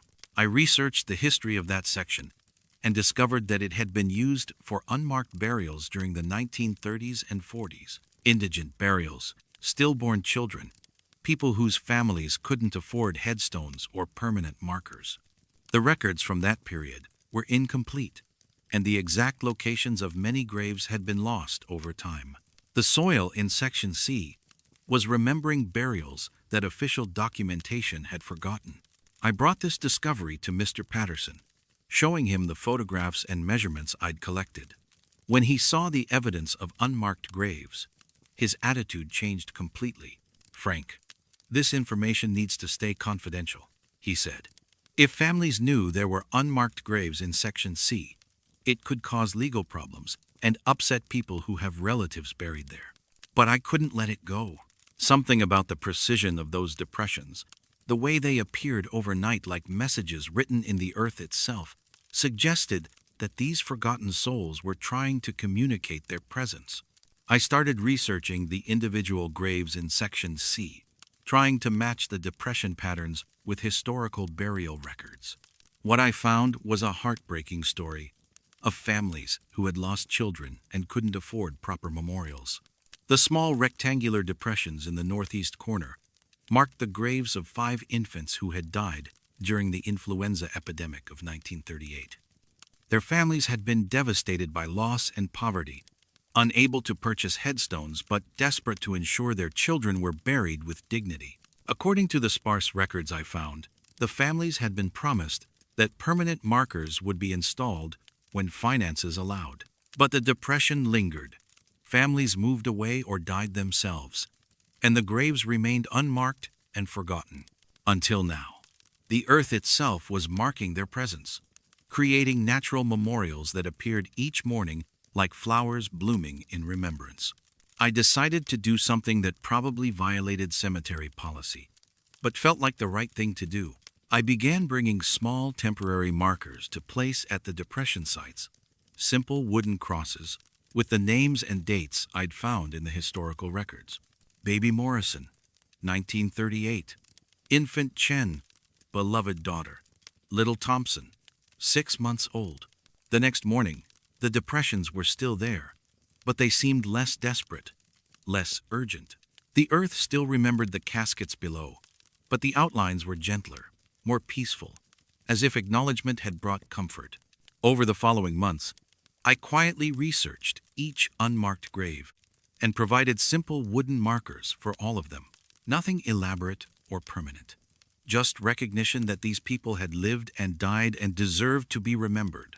The depressions in Section C gradually became less pronounced. They still appeared occasionally, but not with the same urgency as before. It was as if the forgotten souls had finally received the acknowledgement they'd been seeking. Last month, I approached the cemetery board about installing permanent markers for the unmarked graves in Section C. I presented my research, explained the historical significance of these burials, and requested permission to create a memorial garden that would honor the forgotten children and indigent burials from the 1930s and 40s. The board approved the project. Next spring, we'll install a memorial wall with the names of all the unmarked burials, funded by donations from community members who were moved by the story of these forgotten souls. The soil in Section C has been quiet since the announcement was made. No more overnight depressions. No more urgent messages pressed into the earth. The ground lies level and peaceful, as if the forgotten dead are finally at rest, knowing they will be properly remembered. I've learned something important from Section C. The earth never forgets what we ask it to hold. Every burial leaves an impression that goes deeper than the physical grave, deeper than the official records, deeper than human memory. And sometimes, when we forget our responsibility to honor the dead, the earth itself will remind us that every soul deserves recognition, every life deserves remembrance, and every grave deserves to be marked with the dignity that acknowledges a human being once lived and loved and mattered to someone.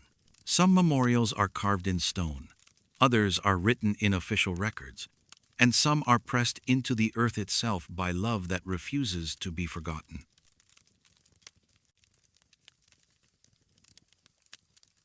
Sometimes, reflection shows more than what's in front of the glass. I'm Dana, and I've been working as a restorative cosmetologist for funeral homes throughout the county for 7 years.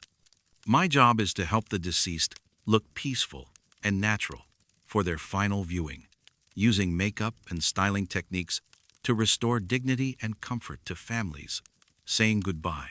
It's detailed work that requires patience, artistry, and respect for both the deceased and their loved ones. I work with vintage photographs provided by families, matching hairstyles and makeup preferences that honor how someone wanted to be remembered. Each case is personal. Each face tells a story, and my goal is to help families see their loved one at peace. But lately, my compact mirror has been showing me things that aren't there. It started 3 months ago while I was working on Mrs. Catherine Walsh, an 87-year-old woman who had died peacefully in her sleep. I was applying foundation to even out her complexion when I noticed something strange in my handheld mirror's reflection. Instead of showing Mrs. Walsh's face as I was working on it, the mirror reflected a different woman entirely. Someone younger, with dark hair styled in finger waves, and wearing a navy blue dress with white collar. The reflection was perfectly clear and detailed, as if this other woman were lying on the preparation table instead of Mrs. Walsh. I looked up from the mirror directly at Mrs. Walsh, and she appeared exactly as she should, silver-haired, wearing the pink dress her daughter had selected, looking peaceful and properly prepared. But when I looked back in the mirror, the reflection still showed the younger woman in 1940s-style clothing. I assumed I was experiencing eye strain or fatigue. Long days working under bright lights can play tricks on your vision. I set the mirror aside and completed Mrs. Walsh's preparation, using the overhead lighting for reference. But the next week, while working on Mr. Robert Thompson, the same thing happened. My mirror reflected not Mr. Thompson, but a younger man in what appeared to be a military uniform. Dark hair, strong jawline, maybe 30 years old, wearing what looked like a World War II-era dress uniform with ribbons and insignia. This time, I paid closer attention to the reflection. The young soldier's uniform and hairstyle suggested the 1940s, the same era as the woman I'd seen in Mrs. Walsh's mirror reflection. I started researching the backgrounds of my clients, trying to understand what connection they might have to the people appearing in my mirror. What I discovered was remarkable. Mrs. Catherine Walsh had been married to Lieutenant James Walsh, who died in 1944 during the D-Day invasion. She never remarried, spending 63 years as a widow, keeping his photograph on her nightstand and visiting his grave every Sunday. Mr. Robert Thompson had been engaged to Margaret Sullivan before shipping out to the Pacific Theater in 1943. Margaret died in a factory accident while Robert was overseas, and he learned of her death through a letter from her sister. He never married, carrying her photograph in his wallet, until the day he died. The people in my mirror reflections weren't random strangers. They were the loves that my clients had been separated from by war, death, and decades of longing. Over the following months, the mirror phenomenon became more frequent and more detailed. Every elderly client seemed to have someone waiting for them. In the reflection, spouses who had died young, fiancés lost to war, children who had died in accidents or illness decades earlier. Mrs. Dorothy Chen's reflection showed a toddler in a sailor suit. Mrs. Chen had lost her son to polio in 1953, when he was only 3 years old. She had kept his bedroom exactly as it was for 40 years, never having another child, never fully recovering from the loss. Mr. Harold Patterson's reflection showed a young woman in a wedding dress, smiling radiantly and holding a bouquet of roses. Mr. Patterson had been widowed after only 6 months of marriage, when his wife died in the 1967 influenza outbreak. He lived alone for 55 years, never dating, never remarrying. The pattern was unmistakable. The mirror was showing me the people these elderly clients had been waiting to see again, the loved ones they had missed every day for decades. But the most remarkable aspect of these reflections was the expressions on the faces I saw. They weren't sad or ghostly or frightening. They looked joyful, expectant, as if they were preparing to welcome someone home after a very long journey. I began to understand that what I was witnessing wasn't supernatural horror, but supernatural reunion. My mirror was providing glimpses of the meetings that were about to take place beyond the boundary of life and death. Last month, while preparing Mrs. Rose Martinez for viewing, I saw the most beautiful reflection yet. Instead of showing Mrs. Martinez, my mirror reflected a group of 4 people, a young man in work clothes, 2 small children, and a woman about 30 years old, all dressed in clothing from the 1970s. Mrs. Martinez had lost her entire family in a car accident in 1976. Her husband, her son and daughter, and her sister had been killed by a drunk driver while driving to her birthday celebration. Mrs. Martinez survived with serious injuries and spent the remaining 47 years of her life alone, supported by her faith, but never truly recovering from the loss. In the mirror reflection, all 4 family members were smiling and reaching toward where Mrs. Martinez would appear in the reflection, as if preparing to embrace her after nearly half a century of separation. I've stopped finding these reflections disturbing. Instead, they've become a source of comfort and hope. Knowing that these elderly clients are about to be reunited with the people they've missed most makes my work feel like preparation for a joyful homecoming rather than a final goodbye. The mirror has taught me that death isn't always an ending. For people who have spent decades grieving and longing for reunion with departed loved ones, death can be the beginning of the happiness they've been waiting for their entire lives. I still don't understand how or why my mirror shows these reflections. Maybe grief and love create connections that transcend physical death. Maybe some reunions are so anticipated that they cast shadows backward through time, visible to those who work closely with the transition between life and death. But I've learned to trust what I see in that mirror. When I see joy and anticipation in the reflections, I know that the person I'm preparing is about to experience the reunion they've dreamed of for years. It helps me work with greater tenderness, knowing that I'm preparing someone for the happiest moment of their eternal life. Some mirrors reflect what is, others reflect what was, and some special mirrors reflect what's about to be. Mine has become a window into the moments of joy that await those who have spent their lives loving people they couldn't hold, missing voices they couldn't hear, and waiting for embraces that were always just beyond their reach. The work of preparing the dead for viewing has become the work of preparing them for reunion. And that makes every case not just a professional responsibility, but a privilege to participate in love stories that are finally reaching their happy endings.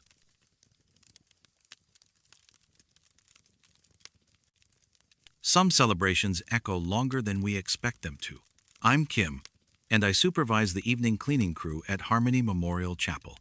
We come in after the funeral services end, after the families go home, after the staff locks up for the night. Our job is to restore the chapel to perfect condition for the next day's services, vacuuming carpets, polishing pews, cleaning the bathrooms, and making sure everything is spotless and ready. It's quiet work that I've always found peaceful. There's something satisfying about taking a space that's been filled with grief and restoring it to pristine condition for the next family who will need it. We work efficiently and respectfully, understanding that we're maintaining sacred space where people come to say their final goodbyes. But every Tuesday night, we vacuum up wedding rice in the main chapel. Fresh rice, the kind people throw at newlyweds as they leave the church. Small, white grains scattered across the carpet near the altar and down the center aisle, as if a wedding celebration had just concluded. The first time it happened, I assumed there had been a wedding at the chapel that day. Some funeral chapels also host wedding services, and rice would be normal debris from such an event.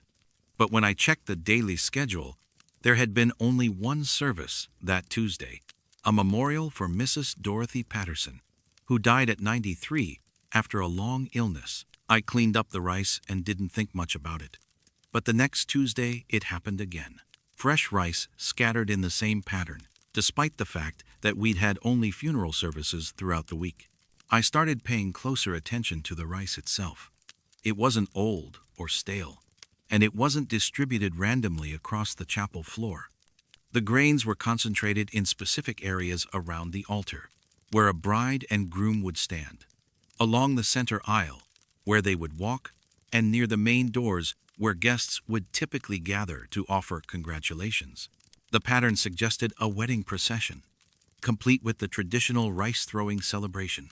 After a month of cleaning up mysterious wedding rice every Tuesday, I decided to research the chapel's history.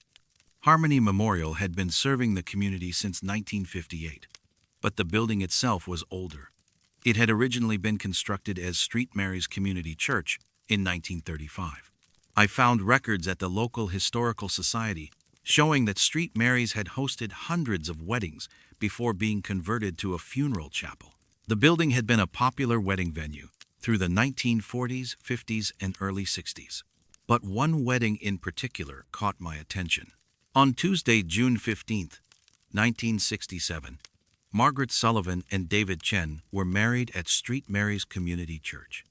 According to the newspaper announcement, it was a beautiful summer wedding with over 200 guests, followed by a reception in the church hall.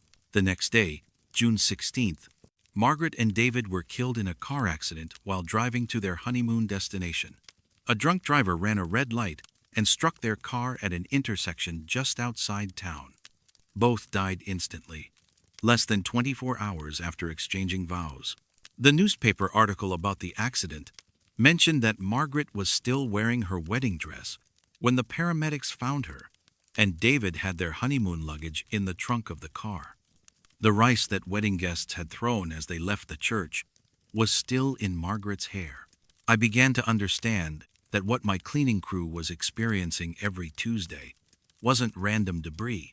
It was the residual celebration from Margaret and David's wedding, replaying 50-plus years later, in the same space where they had promised to love each other for better or worse, till death do them part. But their story had been cut short before they could begin their married life together.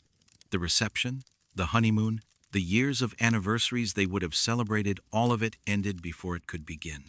I started paying attention to other details during our Tuesday night cleaning.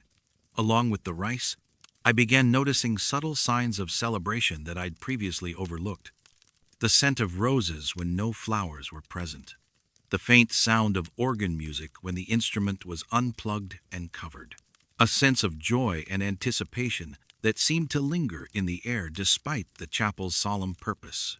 One Tuesday night, I decided to acknowledge what was happening. Instead of simply vacuuming up the rice, I spoke aloud to the empty chapel. "Margaret and David," I said, feeling slightly foolish but determined to be respectful. "I know this is your special day. I hope you're finally getting to celebrate your wedding the way you deserve to." The response was immediate and unmistakable. The chapel filled with the sound of gentle applause, as if 200 invisible wedding guests were showing their approval.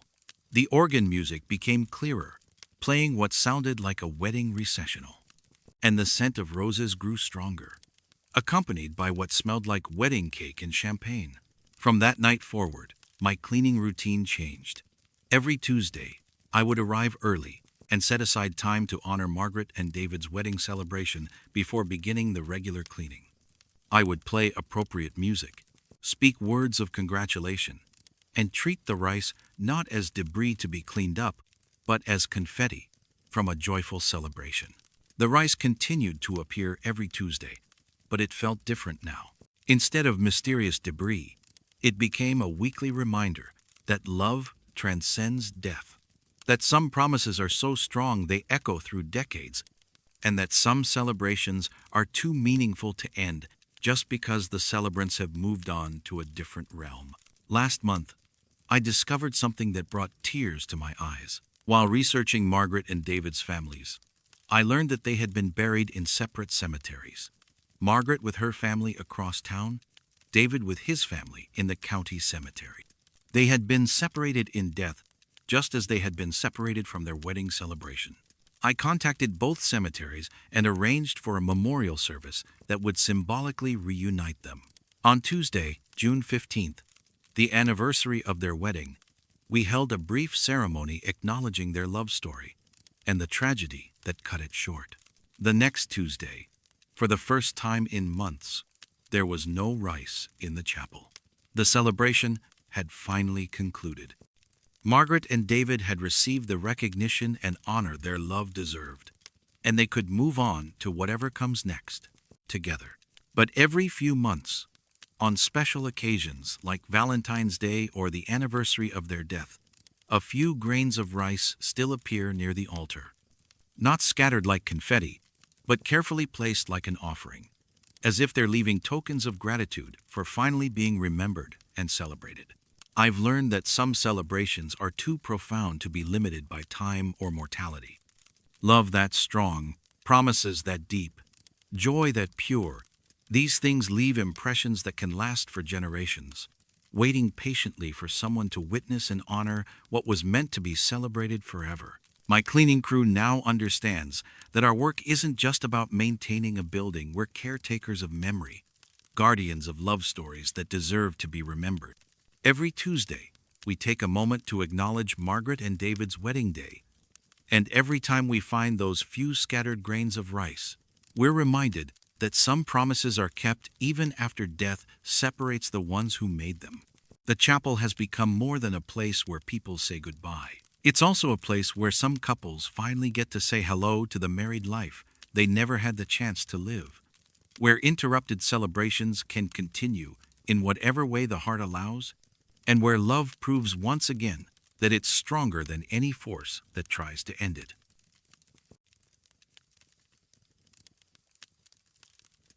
Some signatures are written by hands that no longer hold pens. I'm Paul, and I've been the office manager at Evergreen Funeral Home for 13 years. I handle everything from scheduling services to maintaining our guest registers, and I take pride in ensuring that every detail of our operations runs smoothly. Families trust us during their most vulnerable moments, and accurate record-keeping is essential to honoring that trust. One of my responsibilities is maintaining the guest books that families use to record attendance at funeral services. These leather-bound registers become precious keepsakes for grieving families, containing the signatures and messages of everyone who came to pay their respects. After each service, I carefully preserve the guest book and present it to the family as a permanent record of their loved one's final tribute.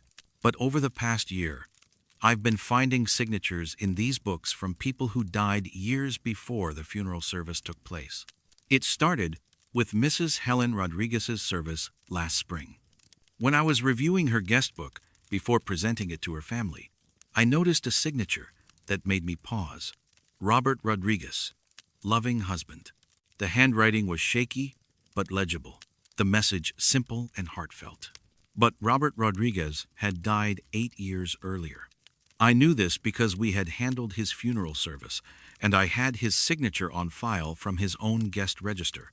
The handwriting matched perfectly. I assumed it was a mistake, perhaps a relative with the same name, or an elderly family member who was confused about identity. But when I asked Mrs. Rodriguez's daughter about it, she looked stunned. "My father's been dead for 8 years," she said. "No one else in the family has that name, and that's definitely his handwriting. I'd recognize it anywhere." The next month, during Mr. Thomas Chen's funeral, I found another impossible signature. Mary Chen, devoted wife. Until we meet again. Mary Chen had died 3 years earlier, and I had her signature samples from multiple documents in our files. The handwriting was unmistakably hers. I started paying closer attention to the guest registers, checking them immediately after services rather than waiting until the next day. What I discovered was even more unsettling than random signatures from deceased people. The impossible signatures always appeared during the funeral service itself, written in the same ink as the legitimate signatures around them. They weren't added later or inserted. Somehow, they were written by someone present in the chapel during the actual service. But no one saw them being written. I began researching the backgrounds of these mysterious signers, trying to understand their connection to the deceased. In every case, the impossible signatures came from people who had been deeply loved by the person being honored, people whose absence had left profound grief in the lives they left behind. Robert Rodriguez had been married to Helen for 53 years. According to their children, Helen never recovered from his death, spending 8 years talking to his photograph every morning and setting a place for him at dinner every night. Mary Chen had been Thomas's wife for 47 years. Thomas had visited her grave daily after her death, bringing fresh flowers and telling her about his day as if she were still there to listen. The pattern suggested that these weren't random supernatural events, but acts of love from spouses who couldn't bear to miss their partner's final service. I decided to test my theory by paying closer attention during services where I expected impossible signatures might appear. Mrs. Dorothy Patterson was being honored in a service attended by her children and grandchildren, but her husband Harold had died 12 years earlier, after 61 years of marriage. During the service, I positioned myself where I could see the guest register table clearly. About halfway through the eulogy, I saw something that confirmed my suspicions and raised new questions. An elderly man in a dark suit approached the register table, signed the book carefully, and then simply faded away.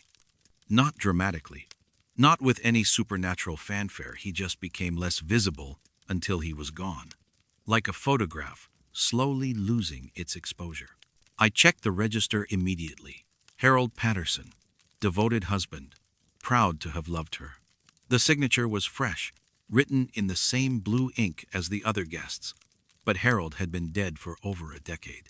Over the following months, I witnessed several more of these impossible signings. Always elderly spouses, always during the actual service, always fading away after completing their signature.